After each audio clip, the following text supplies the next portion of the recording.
आज मुझे आपको कुंदरी गोटे फुल सेपर केमती क्रिप्सी फ्राए कर देखेबी। कुंदरी भजा तो बहुत भल लगे किंतु क्रिप्सी फ्राएटा बहुत बढ़िया लगे। कुंदरी को धोई देकर चार चार खंड कटा होगला से बेसन 2 टेबल स्पून बेसन पड़ो। कॉर्नफ्लोर ये मुझे पकईली 1 टेबल स्पून टी पकईली। आप चाउल गुंड पकई पारे 1 टेबल स्पून चाउल गुंड पकई पारे। अदा हाफ टी स्पून रसुण हाफ टी स्पून पड़ा। धनिया 1 टी स्पून पड़ो। आ जीरा गुंड पड़ो हाफ टी स्पून। गोलमरिच गुंड टिके ना पकेबे। गरम मसला सेमती 1/4 टी स्पून पड़ो। चिली फ्लेक्स पकेबे और लंका गुंड पकई पारे। हल्दी टे कलर से भल लगे। चाट मसला निहाती पकेबे बढ़िया लगे। लुण स्वाद अनुसार पड़ो। राशि ये 2 टी स्पून राशि पड़ो। राशि पड़ला काटिक धनिया पत्र आ भुसुआ पत्र पकईदे बढ़िया बास्ना आसो। प्रथम भल कि हाथ में चकटी देवे।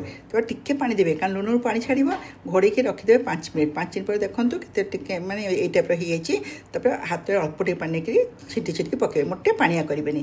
एवं नॉनस्टिक तावे रिफाइन तेल देकर प्रथम फुलर सेप्र सजा हे। देखो मुझे गोटे पर गोटे थोक सजाऊँगी। सजै सारे मझे टे बेसन लगेदेवे से लटकी जीव। तर पुणी आ गोटे लेयर के उपरकू दूसरी पूरा बढ़िया दिशा फुल सेप करी।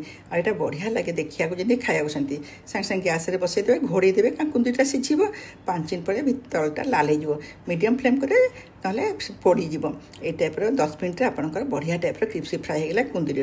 जदि भल लगे मो चैनल को सब्सक्राइब करेंगे। एमती कुंदरी फुल सेप करके भजा कर खातु समस्त दिंतु समस्त खुशी खाइबे। रही गीताश्री।